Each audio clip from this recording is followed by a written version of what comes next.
Hello' ফ্ৰেণ্ডসকল, MB Assam YouTube চেনেলটিলৈ সকলোকে পুনৰবাৰ স্বাগতম জনাইছোঁ। বহুতো কেণ্ডিডেটৰ মনত প্ৰশ্ন হৈ আছে যে বন বিভাগৰ নতুন পদ মুকলি হ'ব নেকি। বহুতে কমেণ্ট কৰি আছে। আজি এই ভিডিঅ'টোত মই জনাম যে বন বিভাগৰ কেতিয়া পোষ্ট মুকলি হ'ব, কিমান পদ মুকলি হ'ব আলোচনা কৰিম। সকলোখিনি জানিবলৈ ভিডিঅ'টো সম্পূৰ্ণকৈ চাই থাকিব। আহক আজি ভিডিঅ'টো আৰম্ভ কৰোঁ।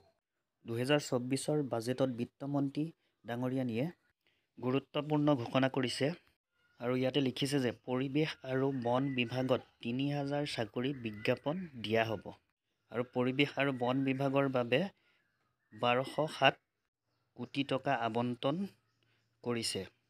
সকলো কেণ্ডিডেটে দেখা পাইছে যে ইয়াত লিখিয়ে দিছে পৰিৱেশ আৰু বন বিভাগৰ বাবে 1207 কোটি টকা আবণ্টন আৰু পৰিৱেশ আৰু বন বিভাগত 3000 চাকৰি বিজ্ঞাপন দিয়া হ'ব বুলি ইয়াত লিখিছে। আৰু কেতিয়া এই নিযুক্তি দিয়া হ'ব, কি পদ আহিব সেইটো এতিয়ালৈকে উল্লেখ কৰা নাই। বাজেটত নিশ্চয় উল্লেখ কৰিছে যেতিয়া এই পদসমূহ নতুন পদসমূহ আহিবই। কিন্তু যিহেতু জুন জুলাইত অসম পুলিচৰ ABUB ইণ্টাৰভিউ হোৱা কথা আছে, হয়তো এই বন বিভাগৰ পদসমূহ অহা অলপ দেৰি হ'ব। অসম পুলিচৰ ইণ্টাৰভিউ হোৱাৰ পিছতহে এই বন বিভাগৰ পদসমূহ মুকলি হোৱাৰ খুব সম্ভাৱনা আছে। যিহেতু অসম পুলিচৰ অনলাইন এপ্লাই প্ৰক্ৰিয়া হৈ গ'ল, এতিয়া এডমিট কাৰ্ড আহিলে জুন জুলাইত অসম পুলিচৰ ইণ্টাৰভিউ হ'ব বুলি মুখ্যমন্ত্ৰী মহোদয়েও ঘোষণা কৰিছে। এই অসম পুলিচৰ ইণ্টাৰভিউ শেষ হোৱাৰ পাছতহে চাগে এই বন বিভাগৰ পদসমূহ মুকলি হোৱাৰ আশা আছে।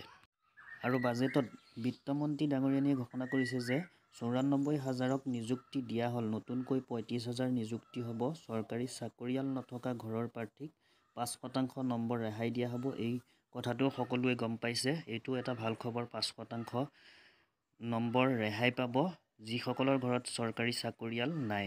আৰু বন বিভাগৰ আগত যিদৰে ফৰেষ্ট গাৰ্ড, AFPF এইবোৰ পদ মুকলি হৈছিল, এইবাৰো চাগে সেই তেনেকুৱা পদসমূহে মুকলি হ'ব। আৰু হাতী, মাউত আৰু কিবাকিবি বন বিভাগৰ যিবোৰ পদ মুকলি হোৱা নাছিলে, সেইবোৰ পদ এইবাৰ মুকলি হোৱাৰ সম্ভাৱনা বেছি আছে। গতিকে যিসকল কেণ্ডিডেটে বন বিভাগৰ কাৰণে আশা কৰি বাট চাই আছিলে, সেইসকলৰ কাৰণে ভাল খবৰ। খুবেই সোনকালে চাগে এই বন বিভাগৰ পদসমূহ মুকলি হ'ব। অসম পুলিচৰ ইণ্টাৰভিউ শেষ হোৱাৰ পিছত নিযুক্তি দিব, হয়তো তাৰ আগতো হ'ব পাৰে। কেতিয়া নিযুক্তি হোৱা হয় সেইটো দিয়া নাই, কিন্তু ইয়াত বাজেটত উল্লেখ কৰিছে যেতিয়া এই নিযুক্তিসমূহ দিয়া হ'বই। গতিকে ফ্ৰেণ্ডছসকল, সকলোৱে গম পালে যে অসম পুলিচৰ ইণ্টাৰভিউ আহি আছে। তাৰ কাৰণে ভালদৰে প্ৰিপেৰেশ্যন কৰি থাকক। 3rd গ্ৰেড 4th গ্ৰেডৰ এক্সাম আহি আছে, তাৰ কাৰণে ভালদৰে প্ৰিপেৰেশ্যন কৰক। যিসকলে এতিয়ালৈকে ভালদৰে প্ৰিপেৰেশ্যন কৰা নাই, অতি শীঘ্ৰে এই এক্সামসমূহ অনুষ্ঠিত হ'বলৈ গৈ আছে।